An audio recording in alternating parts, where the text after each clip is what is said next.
बिस्मिल्लाहिर्रहमानिर्रहीम। अस्सलाम वालेकुम स्टूडेंट्स। आज हम स्टार राइज ऑनलाइन एकेडमी के प्लेटफॉर्म से बीएस के कोर्सेज का आगाज करेंगे। पहले हम इनऑर्गेनिक का कोर्स स्टार्ट करेंगे।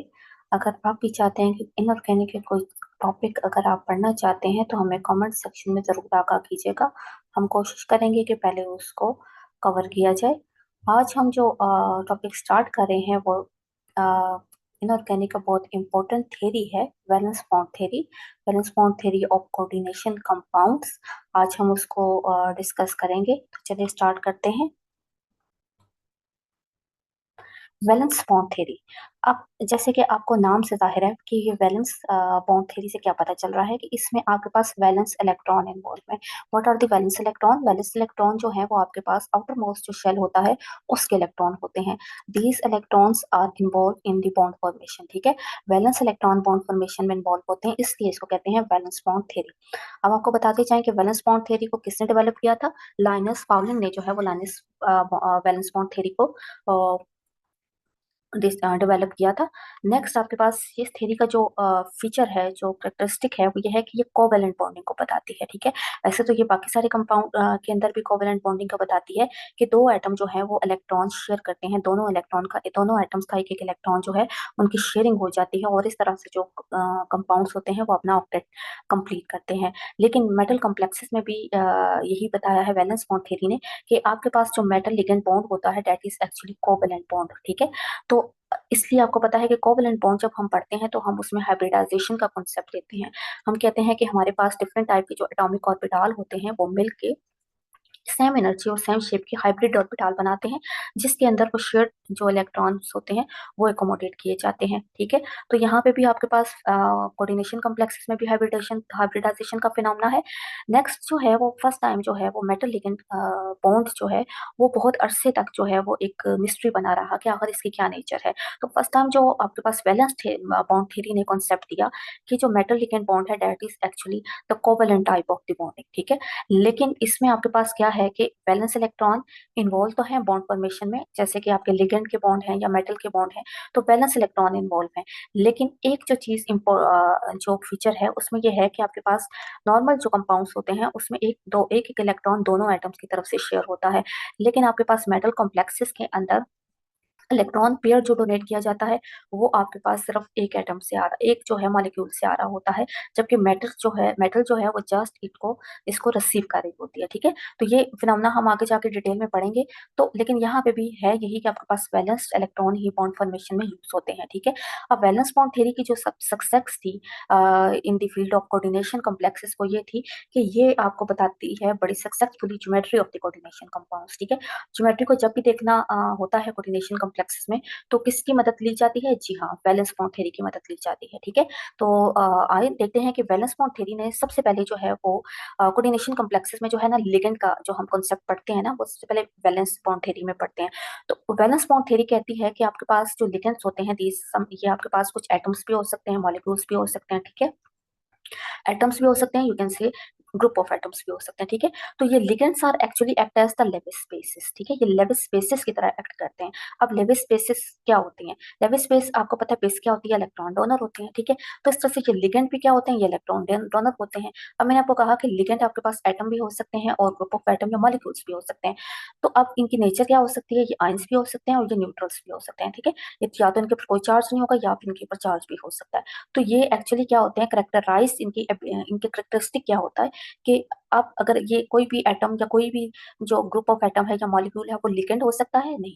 लिगेंड होने के लिए क्या एबिलिटी होनी चाहिए? जी, लिगेंड होने के लिए आपके पास होने चाहिए उस एटम या ग्रुप ऑफ एटम या मॉलिक्यूल के पास लोन पेयर ऑफ इलेक्ट्रॉन मौजूद होने चाहिए। क्या होने चाहिए?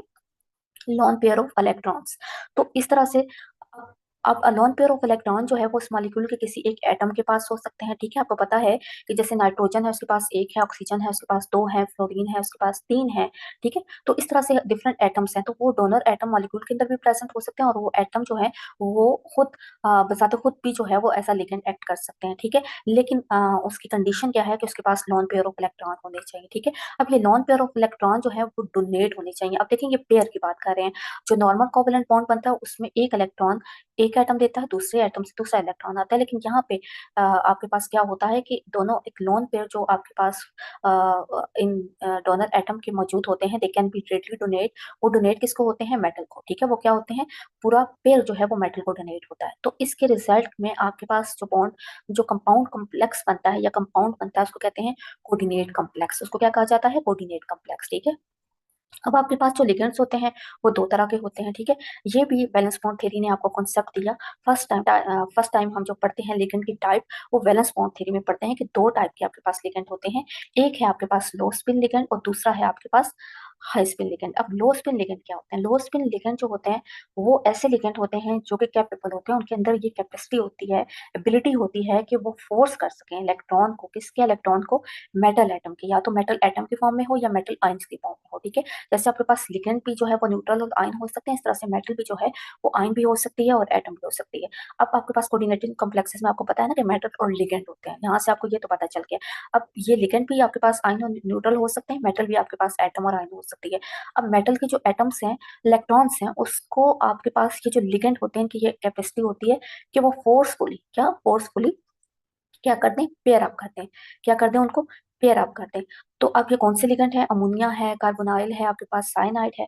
अब पेयर अप करने से क्या मुराद है, आप देखें, ये इस तरह से आपके पास इलेक्ट्रॉन, आपको पता है कि आपके पास अगर एक ऑर्बिटल है, ठीक है, फॉर एग्जांपल, आपको पता है कि ये जो कोऑर्डिनेशन कॉम्प्लेक्सेस होते हैं ये किन मेटल्स में होते हैं, ये ट्रांजिशन मेटल में होते हैं। और ट्रांजिशन मेटल कौन सी होती हैं, वो मेटल जिनके अंदर डी ऑर्बिटल्स होते हैं, ठीक है। आपको पता है कि डी के अंदर कितने सब ऑर्बिटल्स होते हैं, 5 सब ऑर्बिटल्स होते हैं, ठीक है।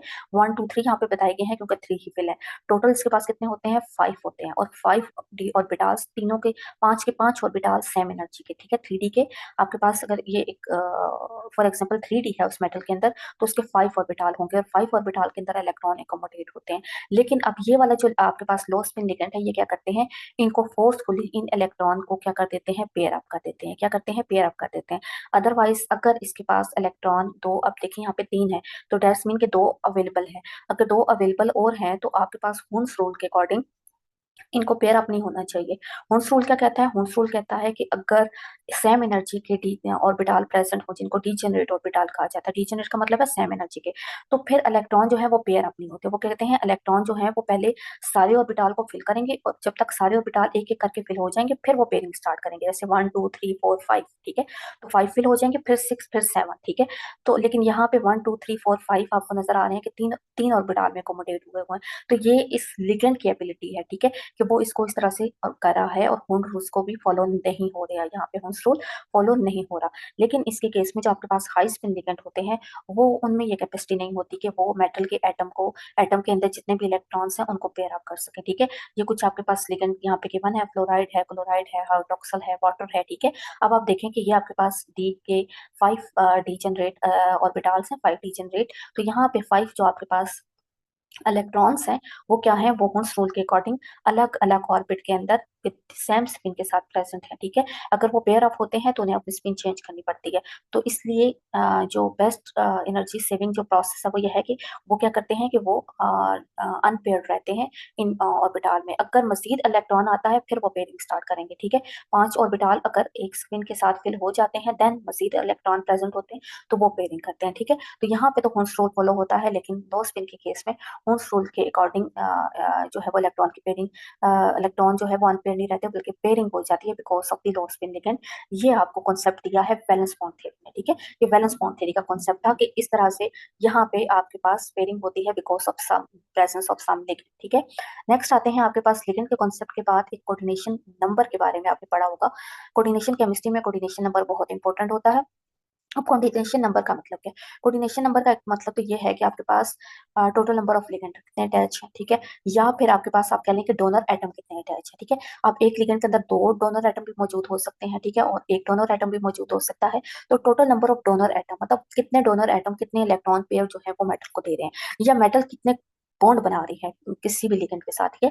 अब 4 लिगेंड है तो 4 लिगेंड के साथ मेटल कितने बॉन्ड बना रही है, तो मेटल के बॉन्ड, ओवरऑल बॉन्ड को हम कहते हैं कोऑर्डिनेशन नंबर, ठीक है। मेटल कितने इलेक्ट्रॉन पेयर को अकोमोडेट कर सकती है, ठीक है। तो कोऑर्डिनेशन नंबर आपके पास मोस्टली कितना होता है, 2 और 9, के दरमियान में होता है, ठीक है, 2 होता है या 9 होता है। अब the number of the bond जो भी बनते हैं, अब 2 बनेंगे या 9 बनेंगे या इनके दरमियान में बनेंगे, ये किस चीज पर डिपेंड करेगा? ये डिपेंड करेगा दोनों पे, मेटल पे भी और लिगेंड पे भी, ठीक है। अब मेटल के ये आपके साइज पे डिपेंड करेगा, लिगेंड के साइज पे डिपेंड करेगा, मेटल लिगेंड के चार्ज पे डिपेंड करेगा, और मेटल की इलेक्ट्रॉनिक कन्फिगरेशन पे भी डिपेंड करेगा, ठीक है। इन तीनों चीजों पे आपको डिपेंड करेगा, लेकिन ये सिर्फ ये नहीं है कि यहाँ सिर्फ मेटल पे डिपेंड करे या लिगेंड पे, ये दोनों चीजों पे डिपेंड करेगा, ठीक है। तो अब आप देखें, हमने कहा कोऑर्डिनेशन नंबर 2 से लेकर 9 तक हो सकते हैं, लेकिन मोस्टली हम जो है वो 2 से लेकर 6 तक जो कोऑर्डिनेशन ज्यादातर मेटल्स जो है वो 6 तक ही बनाती हैं, इसलिए ज्यादातर 6 तक ही हम यहाँ पे भी इस कोर्स में भी स्टडी करेंगे, ठीक है। तो फर्स्ट आपके पास है, अगर आपके पास कोऑर्डिनेशन नंबर 2 है, ठीक है, कोऑर्डिनेशन नंबर 2 है, यानी कि मेटल के साथ जो है वो 2 डोनर एटम्स जो है वो अटैच है और 2 इलेक्ट्रॉन पेयर दिए जा रहे हैं। तो 2 इलेक्ट्रॉन पेयर का मतलब है कि 4 इलेक्ट्रॉन, ठीक है, 2 पेयर्स को वो कहाँ अकोमोडेट करेगी? वो ऑब्वियसली 2 ऑर्बिटल, उसको 2 सब ऑर्बिटल चाहिए जहाँ पे, क्योंकि एक सब ऑर्बिटल के अंदर कितने इलेक्ट्रॉन आ सकते हैं? 2। मैक्सिमम एक सब ऑर्बिटल के अंदर 2 इलेक्ट्रॉन आ सकते हैं। तो अगर इसके 2 पेयर्स हैं तो उसको 2 ऑर्बिटल तो सब ऑर्बिटल तो मैक्सिमम चाहिए। तो वो कौन से यूज होंगे? सबसे पहले आप याद रखें कि आपके पास एस तो मस्ट होना चाहिए, ठीक है।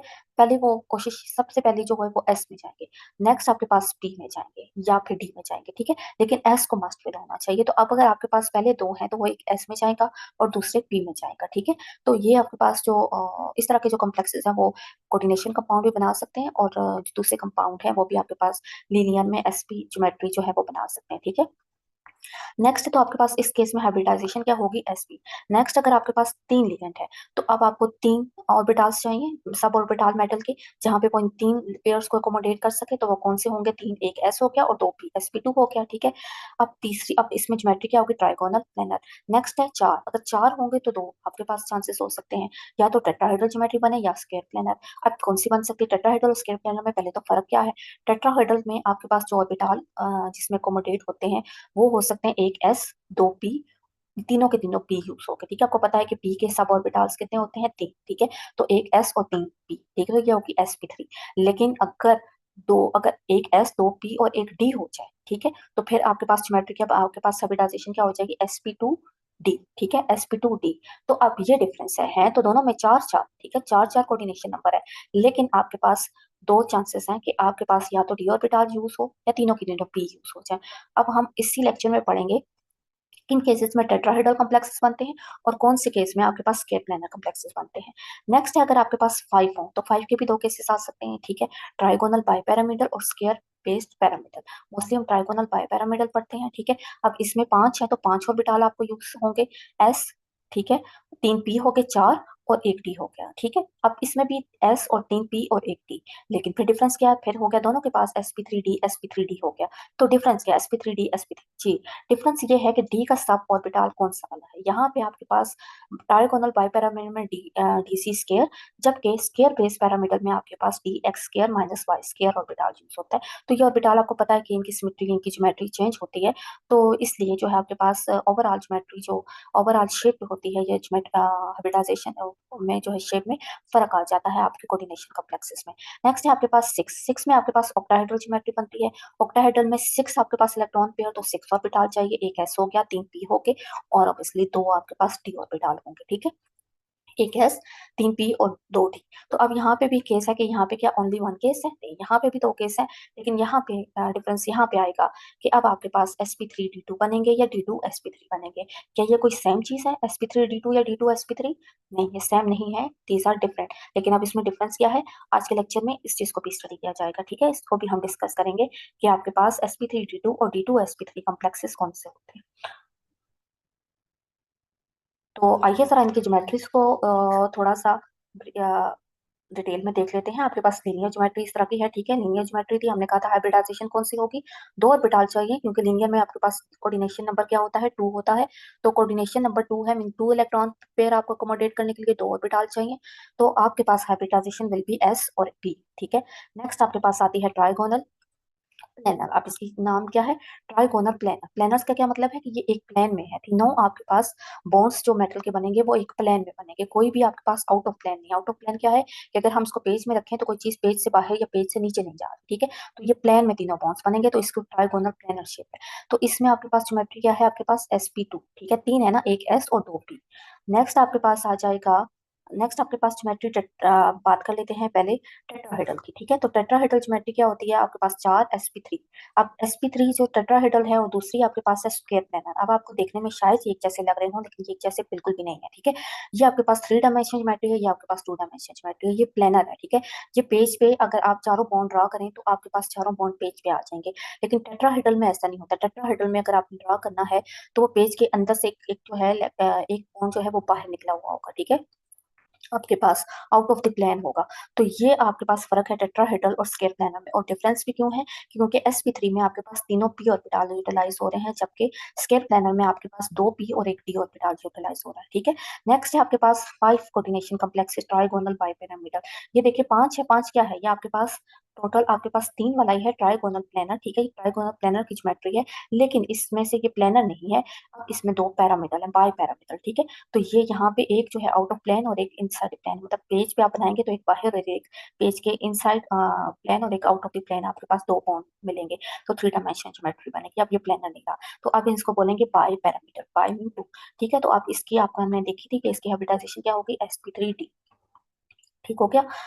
अब नेक्स्ट है आपके पास ऑक्टाहेड्रल। ऑक्टाहेड्रल भी आपके पास आपको लगेगा कि ये स्क्वायर प्लेनर की टाइप ही है, लेकिन स्क्वायर प्लेनर बाई पैरामीटर आप कह सकते हैं, इसके भी 2 हैं। ये भी आपके पास 3 प्लेनर मॉलिक्यूल नहीं है, ये भी आपके पास 3 डायमेंशन है, और इसमें भी प्लेन जो है, जो आपके पास 2 बोन है वो आउट ऑफ द प्लेन, और इन द प्लेन आपको 2 बोन जो है वो शो होंगे, ठीक है। तो ये है आपके पास ऑक्टाहेड्रल ज्योमेट्री, और इसकी आपके पास जो हाइब्रिडाइजेशन 2 तरह की हो सकती है, sp3d2 और d2sp3, ठीक है। अब हम जो है यहाँ पे मोस्टली स्क्वायर प्लेनर कॉम्प्लेक्सेस और ऑक्टाहेड्रल कॉम्प्लेक्सेस को जो है वो स्टडी करेंगे। पहले हम यहाँ पे ऑक्टाहेड्रल कॉम्प्लेक्सेस को पढ़ेंगे और इनका देखेंगे कि why the octahedral complexes are of 2 type, ठीक है।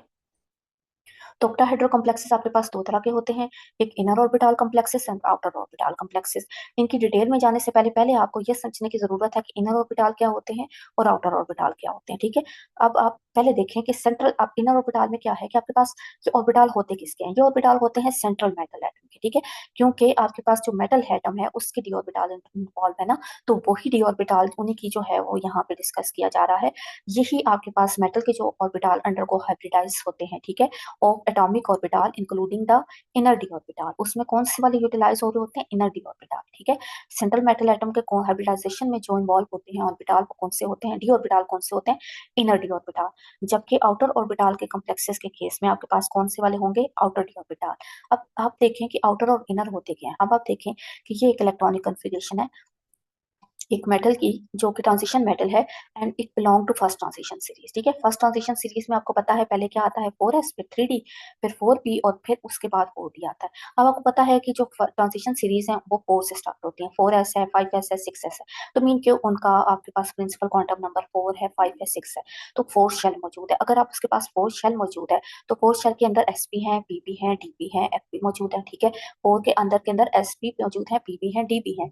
लेकिन 4s में पहले जो इलेक्ट्रॉन फिल हो रहे होते हैं, s में इलेक्ट्रॉन फिल होते हैं, फिर पिछले वाले d में इलेक्ट्रॉन फिल होते हैं। तो अब इसका d जो है वो हाफ फिल्ड है, s में इलेक्ट्रॉन होंगे, d हाफ फिल्ड होगा, p और d अब जो है वो बिल्कुल वेकेंट है, ठीक है। अब इस मेटल के पास ये अपॉर्चुनिटी है कि अगर उसके इस d में पहले तो हमेशा इनर d, ये वाला d यूज होगा, क्यों, क्योंकि ये 3d है और 3d लोअर एनर्जी है, तो पहले आपके पास लोअर एनर्जी वाला फिल होगा, देन आपके पास 4p और 4d इलेक्ट्रॉन ये जो है फिल होंगे, ठीक है।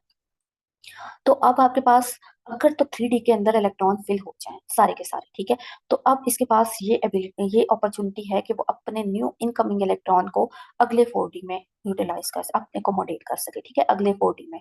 तो अब इसके पास ये इनर डी हो गए, ये आउटर डी हो गए, 3D अंदर वाले भी मौजूद हैं इसके पास, बाहर वाले भी मौजूद है। ये तो अंदर के शेल के अंदर मौजूद है ना, थर्ड शेल के अंदर, और ये बाहरी शेल के अंदर मौजूद है। जो बाहर का शेल है कौन सा, 4D, ठीक है, जो एक्चुअल जिसका 4 स्टार्ट हो चुका है, तो 4D बाहर वाला, ठीक है।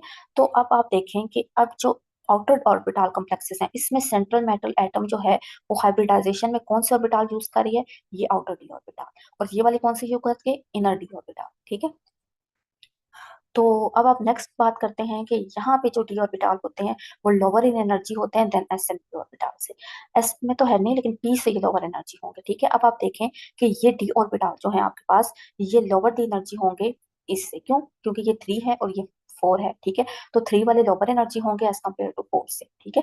तो इस 4 से अब ये वाले लोअर एनर्जी है, 4p की बात की जाए तो ये इससे लोअर एनर्जी पे आएंगे, ठीक है, क्योंकि ये थर्ड शेल की बात होती है और पहले इलेक्ट्रॉन जो है वो लोअर एनर्जी पे जाते हैं। तो क्योंकि ये लोअर एनर्जी वाले ऑर्बिटल यूज कर रहा है, ठीक है, जबकि आपके पास आउटर डी कॉम्प्लेक्सेस में जो ऑर्बिटल यूज हो रहे हैं वो आउटर 4d है। तो आउटर 4d जो है इन 4p से हाई एनर्जी पे है, ठीक है। पहले इलेक्ट्रॉन पी में जाएंगे फिर इलेक्ट्रॉन डी में जाते हैं, तो इसलिए 4p जो है वो आपके पास लोअर एनर्जी है, 4d हाई एनर्जी है। तो यहाँ पे आपके पास इलेक्ट्रॉन कौन से पहले यहाँ से कौन से वाले इलेक्ट्रॉन जो आपके लिगेंड के इलेक्ट्रॉन है वो किस में जाते हैं जी, वो आपके मेटल के डी ऑर्बिटल के अंदर जाते हैं, ठीक है, 4d में जाते हैं। नेक्स्ट है आपके पास कि यहाँ पे मेटल जो है वो अपने इनर ऑर्बिटल यूज कर रही होती है, यहाँ पे जो है वो मेटल अपने आउटर डी ऑर्बिटल यूज कर रही होती है, ठीक है। ये बात आ गई। नेक्स्ट है आपके पास, अब आप ये बात की जाए कि ये वाले डी कौन से होते हैं। अब देखें कि अगर ये मेटल है 4 पर, जिसका 4 शेल कंप्लीट होना शुरू हो गया, तो इसका प्रिंसिपल क्वांटम नंबर है 4, ठीक है। अब एन किससे योग किया जाता है, प्रिंसिपल क्वांटम नंबर। अब जो आउटर मोस्ट शेल है वो तो 4 है, ठीक है, आउटर मोस्ट शेल क्या है, 4 है। लेकिन जो डी ऑर्बिटल यूज हो रहा है वो उससे 1 माइनस 1 का एक कम है, ठीक है। तो कौन सा वाला डी ऑर्बिटल यूज हो रहा है, अगर आउटर जो 4 है तो 4 माइनस 1 वाला, अगर आउटर 5 है तो 5 माइनस 1 वाला 4d, और अगर आउटर 6 है तो 6 माइनस 1 5, ठीक है। तो यहाँ पे जो डी ऑर्बिटल यूज कर रहे हैं that are n minus 1 d orbital, ठीक है। यहाँ पे ये यूटिलाइज होंगे हाइब्रिडाइजेशन के लिए, तो इसलिए इसको कहेंगे इनर कॉम्प्लेक्सेस, ठीक है। जबकि आपके पास आउटर डी में वही डी यूज होंगे, उसी शेल के आउटर मोस्ट शेल के ही डी ऑर्बिटल यूज होंगे। अब आउटर मोस्ट शेल यहाँ पे अगर 4s है तो 4d होंगे, अगर आउटर मोस्ट 5s है तो 5d, अगर आउटर मोस्ट 6s है तो 6d। तो यहाँ पे एन डी, यहाँ पे एन जो भी होगा 4 है तो 4d, 5 है तो 5d, ठीक है। तो ये ऑर्बिटल आपके हाइब्रिडाइजेशन में यूज होंगे।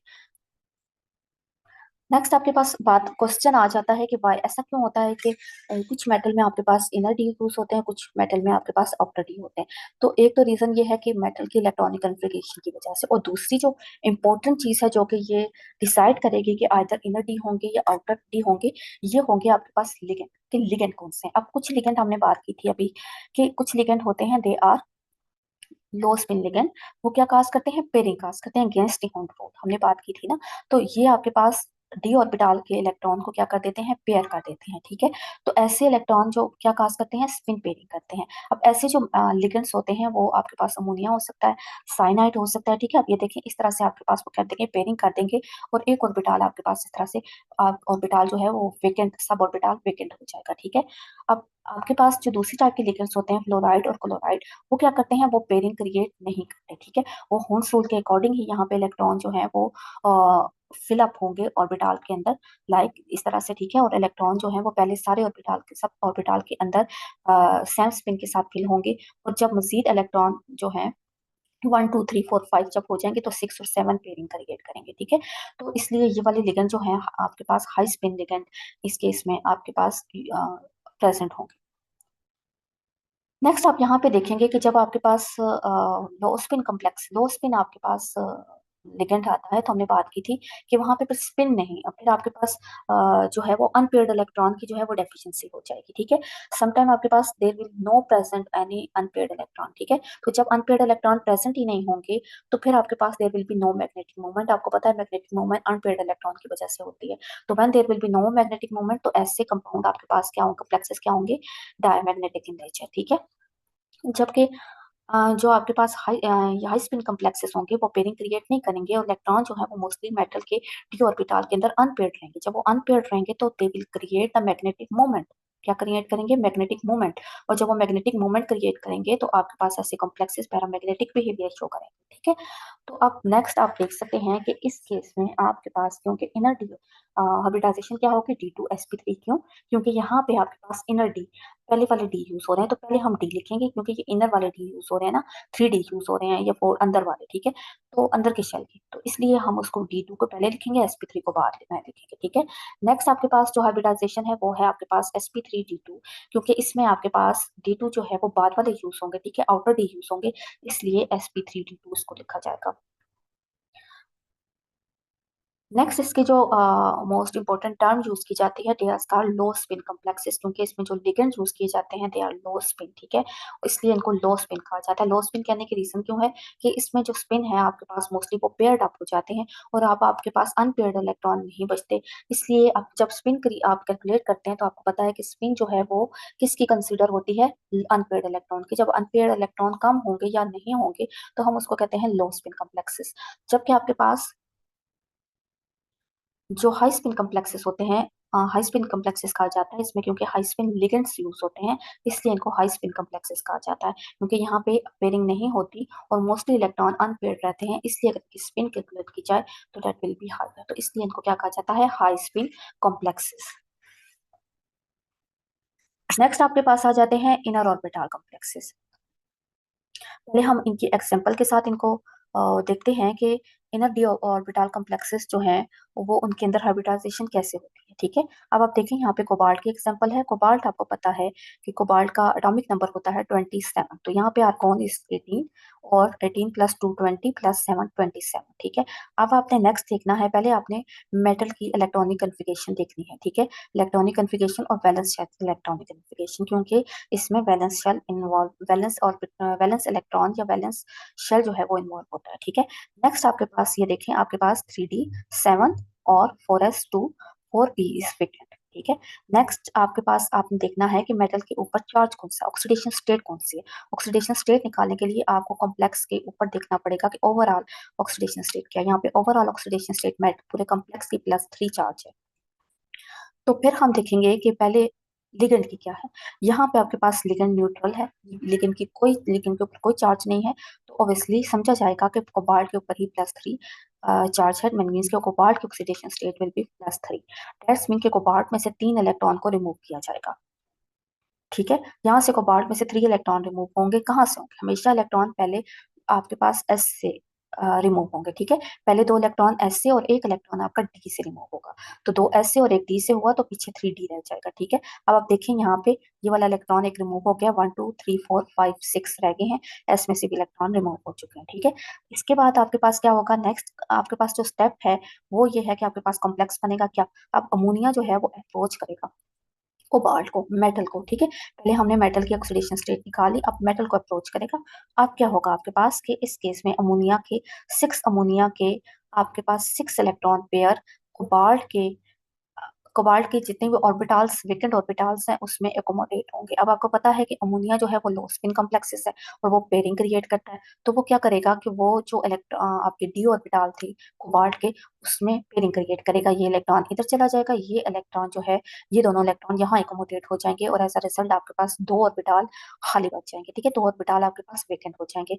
तो इन 2 ऑर्बिटल वेकेंट, ये ऑलरेडी आपके पास वेकेंट हो गया था, ठीक है, ऑक्सीडेशन स्टेट के नतीजे में, और ये 3 भी आपके पास वेकेंट है, ठीक है। तो 1 2 3 4 5 6, तो इस तरह से आपके पास ये 6 जो ऑर्बिटल वेकेंट हुए हैं उसके अंदर अमोनिया के इलेक्ट्रॉन पेयर एकोमोडेट हो जाएंगे, ठीक है। अमोनिया के 6, तो आप कह सकते हैं कि कोबाल्ट के साथ 6 अमोनिया की बॉन्डिंग हो जाएगी, ठीक है। आपके पास कोऑर्डिनेशन कॉम्प्लेक्स बन जाएगा। अब इसकी हाइब्रिडाइजेशन क्या होगी, ये देखिए, पहले D2S और P3, तो ये क्या हाइब्रिडाइजेशन होगी, D2sp3, ठीक है। अब आप देखें यहाँ पे आपको कोई अनपेयर्ड इलेक्ट्रॉन कॉम्प्लेक्स के अंदर, आपने मेटल के अंदर नहीं देखना, आपने कॉम्प्लेक्स के अंदर देखना है। कॉम्प्लेक्स के अंदर कोई आपको अनपेयर्ड इलेक्ट्रॉन नजर आ रहा है, no, there is no unpaired electron. तो इसका मतलब क्या है कि ये कॉम्प्लेक्सेस आपके पास इनर ऑर्बिटल कॉम्प्लेक्सेस डायमैग्नेटिक है, ठीक है। अभी हमने लास्ट में पढ़ा भी है कि ये कॉम्प्लेक्सेस आपके पास डायमैग्नेटिक है। अब आपने इसको यहाँ पे देख भी लिया कि कैसे जो है वो पेयरिंग क्रिएट होती है और आपके पास मेटल के कोई भी इलेक्ट्रॉन जो है वो अनपेयर्ड नहीं रहता, that's why it get diamagnetic behaviour. Next है आउटर ऑर्बिटल कॉम्प्लेक्सेस। अब आउटर ऑर्बिटल कॉम्प्लेक्सेस का एग्जांपल है कोबाल्ट फ्लोराइड। अब फ्लोराइड आपको पता है कि it is high spin complexes, ठीक है। तो अब आप देखें कि आपके पास कोबाल्ट की ऑक्सीडेशन, आपके पास इलेक्ट्रॉनिक कन्फिगरेशन, ठीक है, आउटर मोस्ट शेल की इलेक्ट्रॉनिक कन्फिगरेशन ये है। अब आपने इलेक्ट्रॉनिक कन्फिगरेशन लिखने के बाद क्या देखना है कि कोबाल्ट के ऊपर ऑक्सीडेशन स्टेट क्या है। तो उसके लिए आपको ओवरऑल ऑक्सीडेशन स्टेट देखनी है कॉम्प्लेक्स की, तो वो है -3, ठीक है। तो अब आपको मेटल की ऑक्सीडेशन स्टेट निकालने के लिए क्या करना पड़ेगा, ठीक है। मेटल आपके पास ओवरऑल चार्ज है -3, अंदर आपके पास फ्लोरीन के पास आपको पता है। दूसरी चीज आप पहले क्या देखते हैं, मेटल के निकालने के लिए आपको लिगेंड की देखनी होती है, लिगेंड की आपको नॉन होती है। अब फ्लोरीन है तो क्लोरीन के ऊपर -1 चार्ज होता है, और 6 फ्लोरीन है तो ओवरऑल कितने हो जाएंगे, -6, ठीक है। और मेटल की आपको चाहिए, तो मेटल के निकालने के लिए आप जो है वो इक्वेशन को सॉल्व करें, ठीक है। -3 इधर आके +3 हो जाएगा, और आपके पास रह जाएगा +6 हो जाएगा, ठीक है। +3 -3 is will be equal to +3, ठीक है। तो अब इसके ऊपर कोबाल्ट के ऊपर +3 चार्ज है, मीन के 3 इलेक्ट्रॉन यहाँ से रिमूव होंगे। अब वो 3 इलेक्ट्रॉन कहाँ से रिमूव होंगे, ऑब्वियसली हमने बात की थी पहले, 2 S से जाएंगे और एक इलेक्ट्रॉन जो है वो आपका D से जाएगा, तो 3 कंप्लीट हो जाएंगे, ठीक है। तो ये देखिए आपके पास S वेकेंट हो गया है, और आपके एक इलेक्ट्रॉन आपका D से भी चला गया है। लेकिन अब नेक्स्ट क्या होगा, नेक्स्ट आपके पास एफ फ्लोराइड जो है वो आपके मेटल को अप्रोच करेंगे, ठीक है। ये 6 लिगेंड जब कोबाल्ट को अप्रोच करेंगे तो आप देखेंगे कि there will be no pairing, ठीक है। ये ऐसे ही जैसे पहले इलेक्ट्रॉनिक कन्फिग्रेशन थी, इसमें कोई डिफरेंस नहीं आया, ठीक है। तो fluoride is incapable to do pairing, ठीक है, because it is high spin ligand.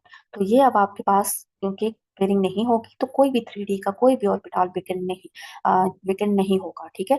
तो ये सारे ऑक्युपाइड हैं इलेक्ट्रॉन से, आपके पास S वेकेंट था, P वेकेंट था, और अगला D वेकेंट है। तो अब आपने 6 फ्लोराइड को कैसे अकोमोडेट करना है, ठीक है। अब ये देखें 6 फ्लोराइड में से एक S में चला जाएगा, 3 P में चले जाएंगे, और बाकी 2 नेक्स्ट D में जाएंगे, क्योंकि इनर D में जो इनर D थे वो आप जो है वो फील्ड हैं, उसमें आपके पास पेयरिंग नहीं हुई because of high spin ligand, ठीक है। तो अब आपके पास अब आप हाइब्रिडाइजेशन क्या होगी, आप देखें sp3d2, ठीक है। तो ये आपके पास हाइब्रिडाइजेशन होगी, यहाँ पे आपके पास 4 अनपेयर्ड इलेक्ट्रॉन प्रेजेंट है, ठीक है। तो इस वजह से जब अनपेयर इलेक्ट्रॉन एक प्रेजेंट हो तो आपके पास बिहेवियर जो है वो आपको पैरामैग्नेटिक बिहेवियर देखने को मिलता है, ठीक है। तो अब आपने देख लिया कि आउटर ऑर्बिटल कॉम्प्लेक्सेस के अंदर कैसे आपके पास जो है वो पेयरिंग नहीं होती, हुंस रूल के ही फॉलो होता है, और आपके पास इलेक्ट्रॉन जो है वो रिमेन अनपेयर्ड, और वो पैरामैग्नेटिक बिहेवियर शो करते हैं, उनकी हाइब्रिडाइजेशन होती है sp3d2, ठीक है। नेक्स्ट आप आते हैं आपके पास स्क्वायर प्लानर कॉम्प्लेक्सेस पे, ठीक है। नेक्स्ट हमने कोऑर्डिनेशन नंबर 6 के दोनों पढ़ लिया, कोऑर्डिनेशन नंबर 4 में आपके पास टेट्राहेड्रल होते हैं और स्क्वायर प्लानर। अब हम देखेंगे कि किन केसेस में स्क्वायर प्लानर होते हैं, किन केसेस में टेट्राहेड्रल होते हैं, ठीक है। अब स्क्वायर प्लानर की बात की जाए तो अब आपके पास एक एग्जांपल है निकल टेट्रासाइनाइड की, ठीक है। तो अब इसमें देखा जाए तो आपके पास निकल कौन सा सिस्टम है, आपके पास निकल की इलेक्ट्रॉनिक कन्फिग्रेशन क्या होती है, 3d8 4s2, ठीक है, 3d8 4s2। तो अब आप यहाँ से 3d8 में आप देखें कि निकल के ऊपर आपके पास क्या ऑक्सीडेशन स्टेट क्या होगी, इसके लिए ओवरऑल चार्ज देखें तो -2 है, और साइनाइड के ऊपर -1 होता है, तो 4 -1 ये आपके पास -4 हो जाएगा, ठीक है। तो -4 और बाहर -2 है, तो हम क्या करेंगे कि ओवरऑल चार्ज हमारे पास -2 बैलेंस रहे, तो हम लगाएंगे यहाँ पे निकल के आपके पास आ जाएगी +2, ठीक है। ये आप कैलकुलेट कर सकते हैं इजिली। तो यहाँ पे निकल के +2 जब हम करेंगे तो पहले 2 इलेक्ट्रॉन S में से रिमूव हो जाएंगे, ठीक है। बाकी रह जाएंगे आपके पास D के अंदर 8 इलेक्ट्रॉन। अब जो साइनाइड है it is low spin ligand, ठीक है। तो ये लो स्पिन है, मीन पेयरिंग क्रिएट करेगा। तो जब पेयरिंग क्रिएट करेगा तो आपके पास 1 2 3 4 5 5 में से 5 जो है में से 4 इलेक्ट्रॉन 4 और सब ऑर्बिटल में आपके पास इलेक्ट्रॉन जो है वो पेयर अप हो जाएंगे, और एक इलेक्ट्रॉन जो ऑर्बिटल है वो आपके पास वेकेंट बच जाएगा 3D का, ठीक है। एक ऑर्बिटल आपके पास वेकेंट बच जाएगा। आप 4 साइनाइड जब अप्रोच करेंगे तो वो इस एक D ऑर्बिटल को यूटिलाइज कर लेंगे, एक S को जो कि आपके पास ऑक्सीडेशन स्टेट के नतीजे में जो है खाली हो चुका है, और 3 P तो आप 4 P तो अवेलेबल थे ही, ठीक है। तो अब आपको चार्ज चाहिए 1 2 3 4, तो ये कितने होंगे DsP2। तो ये DsP2 हाइब्रिडाइजेशन होगी। जब DsP2 हाइब्रिडाइजेशन होती है तो आपके पास जो शेप होती है डेट इज स्क्वायर प्लानर, ठीक है। और अब आप यहाँ देख लें कि यहाँ पे कोई भी अनपेयर्ड इलेक्ट्रॉन मौजूद नहीं है, तो ज्योमेट्री आपके तो आप एज अ रिजल्ट आपके पास डायमैग्नेटिक कॉम्प्लेक्सेस जो हैं उनकी फॉर्मेशन होगी, ठीक है। नेक्स्ट आप देखें निकल टेट्राक्लोराइड, ठीक है। अब इस कंपाउंड को अगर हम देखते हैं निकल टेट्राक्लो, अब इसमें डिफरेंस क्या है, डिफरेंस ये है कि वहां पे आपके पास साइनाइड था that is low spin complexes, यहाँ पे आपके पास क्लोराइड है जो कि आपके पास हाई स्पिन कॉम्प्लेक्सेस है, अगेन -2 है, तो निकल के ऊपर ऑक्सीडेशन स्टेट निकल की +2 हो जाएगी, और 2 इलेक्ट्रॉन आपके S में से निकल जाएंगे, ठीक है। तो पीछे रह जाएंगे D8। तो अब 1 2 3 4 5 6 7 8 ये D8 हो गया। अब यहाँ पे लास्ट टाइम तो ये इलेक्ट्रॉन यहाँ पे चला गया था, ठीक है, पेयर अप हो गया था क्योंकि साइनाइड था, और साइनाइड जो है वो लो स्पिन कॉम्प्लेक्स था, यहाँ पे क्लोराइड लो स्पिन है तो वो इसकी पेयरिंग नहीं करेगा, ठीक है। अब जो 4 क्लोराइड जाएंगे ये पेयरिंग नहीं हुई, ठीक है। और जो आपके पास यूटिलाइज होंगे वो कौन से होंगे S, और 3 जो हैं वो नेक्स्ट आपके 4P के 3 और सब ऑर्बिटल जो हैं वो यूटिलाइज होंगे to accommodate the 4 electron pair of chloride, 4 chloride, ठीक है। तो आपके पास ज्योमेट्री, आपके पास हाइब्रिडाइजेशन कौन सी होगी, sp3। और sp3 कोई आपको पता है कि sp3 की ज्योमेट्री कौन सी होती है, टेट्राहेड्रल।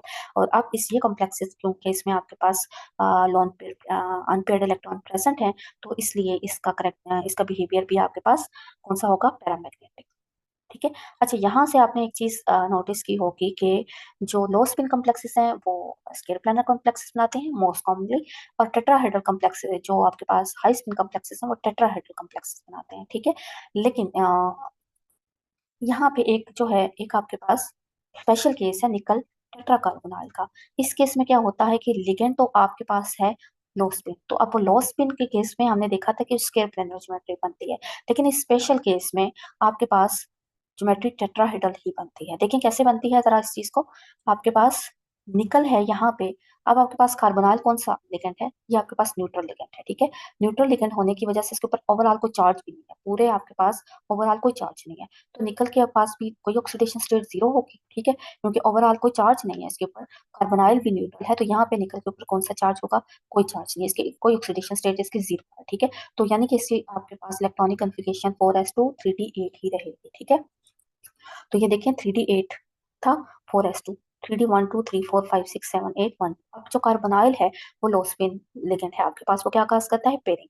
अब अगर पेरिंग कास्ट करेगा तो ये इलेक्ट्रॉन तो यहाँ चला जाएगा, तो एक तो डी वेकेंट हो जाएगा, लेकिन एस वेकेंट नहीं होगा, ठीक है। तो अगर आप स्केल प्लानर कॉम्प्लेक्स बनाते हैं या कोई भी, तो आपको एस तो जरूर रिक्वायर्ड होता है, एस के बिना तो आपके पास हाइब्रिडाइजेशन ये वाली पॉसिबल नहीं है। तो फिर क्या होता है, तो फिर ये होता है आपके पास कि एस को खाली किया जाता है।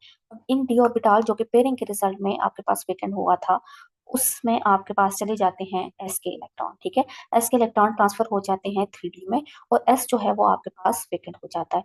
जब एस वेकेंट होगा, एक एस और अगले 3p, ये मिलके आपके पास जो ज्योमेट्री आपके पास चार लिगेंड, चार जो है वो सब ऑर्बिटल जो है वो आपके पास वेकेंट हो जाते हैं, और यहाँ पे आपके पास कार्बोनाइल के चार कार्बोनाइल के इलेक्ट्रॉन पेयर जो है वो अकोमोडेट हो जाते हैं 1 2 3 4।